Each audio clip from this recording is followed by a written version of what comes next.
¿Por qué somos más pobres si el mundo es más rico? La expansión de nuestra conciencia en forma de nuevos conocimientos convertidos en nuevas tecnologías ha sido siempre nuestra mayor fuente de riqueza. El impresionante desarrollo científico y tecnológico de los dos últimos siglos nos abrieron la posibilidad de terminar con la falta de alimentos y el hambre que nos han acompañado por generaciones, así como la mayor parte de enfermedades o las guerras, permitiendo que todos los seres humanos pudiéramos vivir mejor, teniendo cubiertas nuestras necesidades básicas, como las de vivienda, alimentación, educación y salud. A nivel económico, la economía de mercado también se demostró como el modelo más eficiente para la generación de riqueza. Eficiencia económica y tecnología nos dieron la oportunidad de lograr lo que se llamó el estado del bienestar.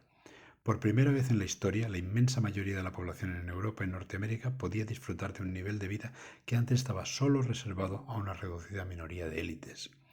Una época de prosperidad y progreso generalizados que se conoce como la edad de oro del capitalismo. Entonces, ¿qué ha pasado para que ahora los jóvenes sean más pobres que sus padres y abuelos? Y que cuando ellos podían adquirir una vivienda en solo 10 años, con solo un salario, ahora necesitemos 30 años para pagarlas, con los dos salarios de la pareja. Y eso que entonces era frecuente tener 3 o 4 hijos, cuando ahora tener uno o más de uno es un coste que la mayor parte de familias ni siquiera se pueden permitir, cuando lo normal sería que los jóvenes tuvieran mayor poder adquisitivo que sus padres o abuelos, sobre todo considerando el enorme desarrollo tecnológico y de productividad de las últimas décadas. Entonces, ¿cómo hemos pasado del estado del bienestar del siglo pasado al estado del malestar actual, en que la mayor parte de la gente nos hemos empobrecido mientras la riqueza del mundo crecía como nunca antes en la historia? Es importante saber qué pasó y cómo se produjo lo que podríamos llamar el gran fraude, quizás el mayor engaño de la historia. Todos los perjudicados tienen derecho a saberlo y conocer las causas de nuestro empobrecimiento, y quizás ayude a que podamos recuperar los niveles de prosperidad que teníamos y que todos merecemos. El gran fraude, el cambio de rumbo de la prosperidad generalizada a la desaparición y empobrecimiento de las clases medias en toda Europa y América, tuvo inicio un día 15 de agosto de 1971. Aquel día, el entonces presidente de Estados Unidos, Richard Nixon, que todos recordaremos por las trampas y mentiras que le convirtieron en el primer presidente de aquel país obligado a dimitir, se dirigió a todo el país y al mundo entero en un famoso discurso televisivo en el que anunció el inicio de la nueva economía. La nueva economía. Básicamente la tan desastrosa que tenemos ahora.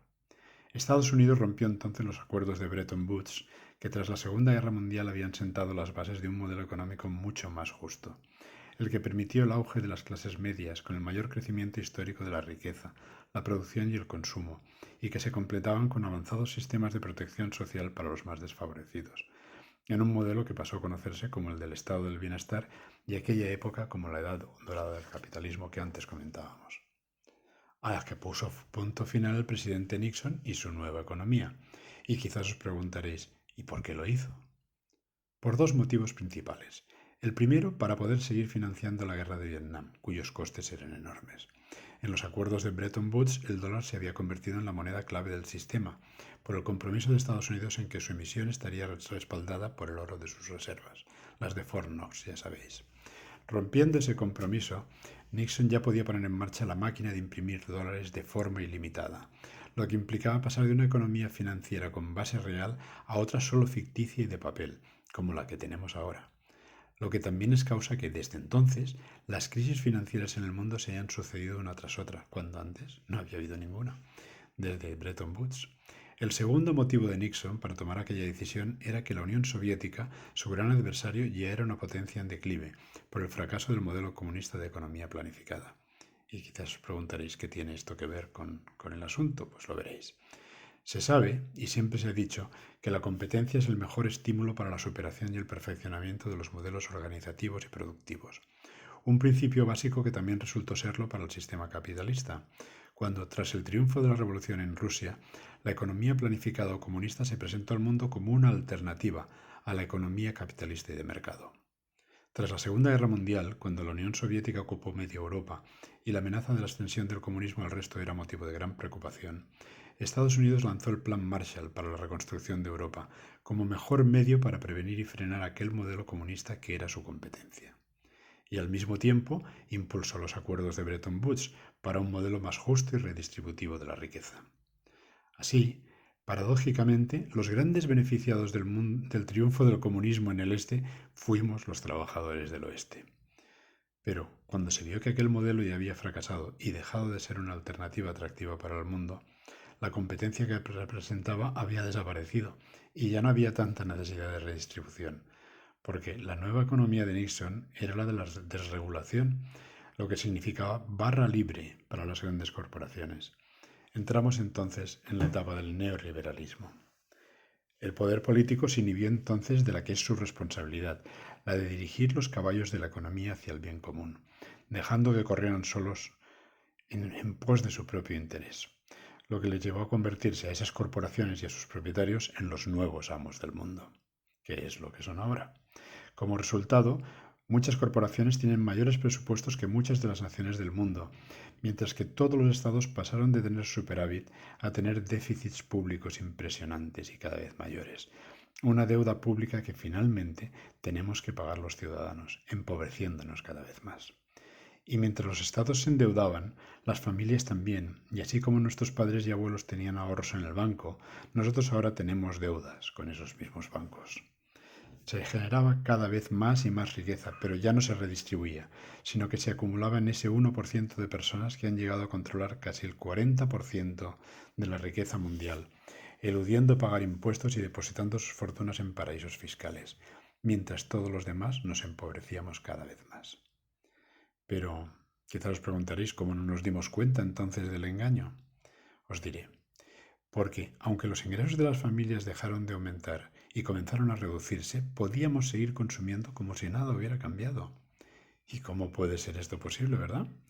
Pues os lo diré también, por el cambio de una economía de demanda y el ahorro a otra de la oferta y el crédito.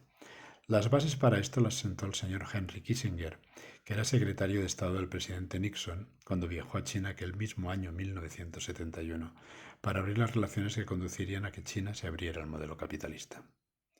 Comenzó entonces la deslocalización de las fábricas y empresas productivas hacia China y otros países emergentes, cuya mano de obra barata, trabajando día y noche, permitió que los productos de consumo, prendas de vestir, zapatos, pequeños electrodomésticos y muchos otros, fueran muchísimo más baratos para nosotros. Y aunque las familias tuvieran menos ingresos, podían comprar incluso más que antes, en una filosofía de usar y tirar y un consumismo desaforado. Y si no tenías bastante dinero, no te preocupes, para eso están los créditos al consumo y las tarjetas de crédito. Y claro, la gente ni se dio cuenta del gran fraude, del enorme engaño al que estaban siendo sometidos, porque podían seguir consumiendo tanto o más que antes sin darnos cuenta de que en realidad nos estábamos empobreciendo. Y ahora lo descubrimos, que toda la riqueza se estaba generando ya no se redistribuía, sino que iba a parar a ese 1% de privilegiados y que la economía real, la productiva, la que genera riqueza, se ha ido toda a China y su área de influencia, mientras que la nuestra era solo ficticia y especulativa. De esto también nos hemos dado cuenta con la pandemia, cuando ni siquiera podíamos fabricar mascarillas o respiradores.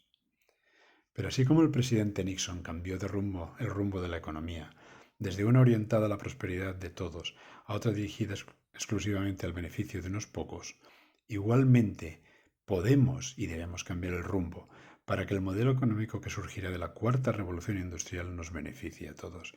Esta es nuestra última y nuestra mejor oportunidad.